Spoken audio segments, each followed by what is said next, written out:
Salut, je suis Sean Curtis alias Vulcain et vous êtes sur Terra Adventum. Le mois dernier est sortie une vidéo sur David Livingstone, allez la voir si ce n'est pas déjà fait. Et je vous avais promis une vidéo sur Henry Morton Stanley, l'homme qui a retrouvé Livingstone. Car oui, Livingstone avait disparu. Allez voir cette vidéo après celle-ci. Promesse tenue, voici Henry Morton Stanley.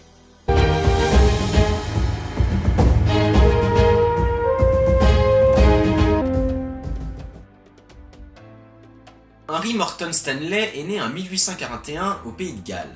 Livingstone était déjà en Afrique à cette époque. Ou plutôt dois-je dire John Rawlins. C'est son nom de naissance. En fait c'est un bâtard, un enfant adultérant, un enfant conçu en dehors du cadre du mariage, issu d'adultère. Et le jeune Rawlins ne connaîtra jamais son père, et très peu sa mère, car il est envoyé rapidement chez son grand-père, puis chez son oncle, et enfin dans une maison de travail. Une sorte de maison de correction pour les adultes et en même temps orphelinat. Rawlins n'a que 6 ans.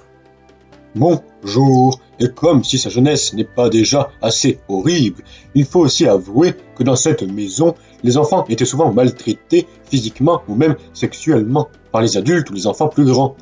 L'enfance de Stanley ou Rawlins n'a pas été très gaie. Seul point positif, il reçoit quand même une instruction. Et il excelle particulièrement dans la géographie. À 15 ans, il quitte définitivement cette maison et enchaîne quelques petits boulots avant d'embarquer en 1858 pour les Amériques. Il a 17 ans. Installé à la Nouvelle-Orléans, il travaille pour la famille Stanley pendant quelques petites années. C'est là qu'il se renomme Henry Stanley. En 1861 éclate la guerre de sécession. Stanley rejoint le camp des Confédérés. Prisonnier, il change de camp pour l'Union. Puis il devient journaliste de guerre et écrivain rapporteur. Il paraît qu'il a une belle écriture. À la fin de la guerre, il devient correspondant pour un journal, puis la qualité de ses écrits, de ses articles, attire l'attention de James Gordon Burnett Jr., le patron du New York Herald, qui l'engage. En 1867, à 26 ans, il est envoyé en Abyssinie, dans l'actuelle Éthiopie. Comme correspondant de guerre, Stanley devient rapidement un des plus grands journalistes du journal. Il est par la suite envoyé en Espagne et c'est là-bas qu'il reçoit un message de son patron lui demandant de tout faire pour retrouver Livingstone. Et si vous avez vu la vidéo de Livingstone, vous savez qu'il est reparti en Afrique en 1866 pour trouver les sources du Nil, mais que plus personne n'a de nouvelles de lui et que ses porteurs disent qu'il est mort. Sauf que Stanley doit retrouver Livingstone vivant ou mort. Ou au moins avoir la certitude absolue qu'il soit mort. Mais avant de continuer, n'oublie pas de t'abonner et puis rejoins-moi sur TikTok, on y apprend plein de choses. En janvier 1871, Stanley débarque à Zanzibar, puis accoste dans le territoire actuel de la Tanzanie avec 190 porteurs africains, et seulement 2 autres occidentaux, plus 6 tonnes de matériel, une véritable expédition de secours. Il faut 8 mois à la troupe pour atteindre les rives du lac Tanganyika. La marche est longue et difficile dans la brousse.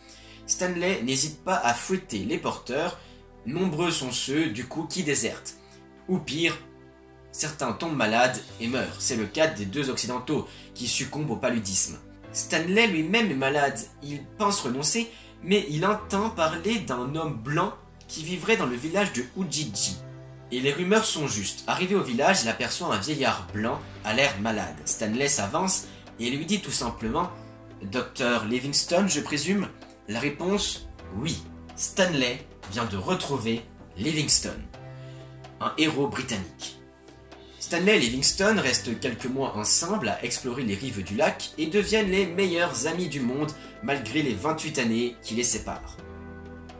En 1872, Stanley doit repartir. Avec Livingstone, c'est une expédition de secours quand même. Sauf que non, celui-ci ne veut pas, il veut rester en Afrique pour chercher les sources du Nil. Stanley repart donc sans lui.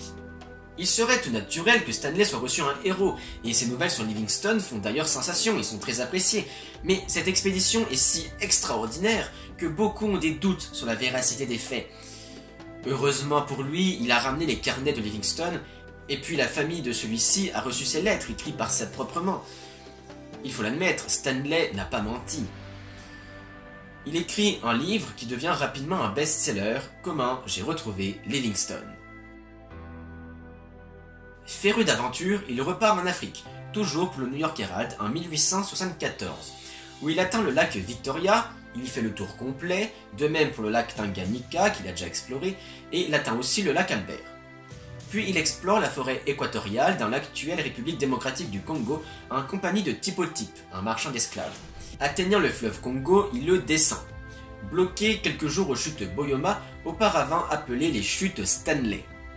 Il atteint en 1877 la zone où sera implantée la future capitale de la RDC. En descendant toujours, ils sont rebloqués par des chutes d'eau. Le nom ne s'invente pas, il s'agit des chutes Livingstone. Puis il atteint la côte de l'océan Atlantique. Mine de rien, Stanley vient de traverser l'Afrique d'est en ouest. Livingstone, lui, l'avait fait d'ouest en est. De retour en Europe, en 1878, Stanley est accueilli par le roi de Belgique, Léopold II, qui rêve d'avoir sa propre colonie en Afrique. Les deux hommes passent un marché, Stanley va repartir au Congo, pour y acquérir les terres et les donner au roi. Stanley fait signer des documents aux chefs des différentes tribus, qui stipulent que les territoires ainsi que les hommes dessus appartiennent dorénavant au roi de Belgique. Un petit village est aussi modifié et reconstruit pour former la capitale, baptisée Léopoldville, aujourd'hui Kinshasa. En 1884 a lieu la conférence de Berlin, pour le partage de l'Afrique entre Européens. Le Congo est donc accepté comme royaume privé du roi Léopold II. Ouais, mais il se prend pour qui, lui? Ce n'est pas une colonie belge, c'est bien le royaume de Léopold II. Et oui, c'est seulement en 1908 que le territoire est appelé Congo belge et met fin à la possession personnelle du roi. Et dire que Stanley a participé à cela, c'est pas qu'un peu. À la suite de la création de l'État indépendant du Congo, Stanley le quitte pour retourner à sa vie d'explorateur. Il dirige ainsi l'expédition de secours à Emin Pacha, comme quoi les expéditions de secours, ça le connaît. Edward Schnitzer, dit Emin Pacha, était le gouverneur d'Équatoria, une région au Soudan du Sud, même jusqu'au lac Albert. Il faut le secourir car il est aux prises des Mahdistes, un mouvement soudanais. On ne va pas en parler plus, il faudrait une vidéo entière, peut-être sûrement un jour. Il rentre au Royaume-Uni en 1890, il est anobli par la reine. Il meurt en 1904 dans sa maison à l'âge de 63 ans, rongé par la fatigue de ses expéditions. Bon, pour conclure, Henry Morton Stanley est une figure très controversée. À la fois héros britannique, l'homme qui a retrouvé Livingstone et Emin Pacha, grand explorateur de l'Afrique, il est aussi celui qui a conçu avec Léopold II le royaume privé du roi de Belgique au Congo, qui n'est bien sûr pas un royaume où tout est rose.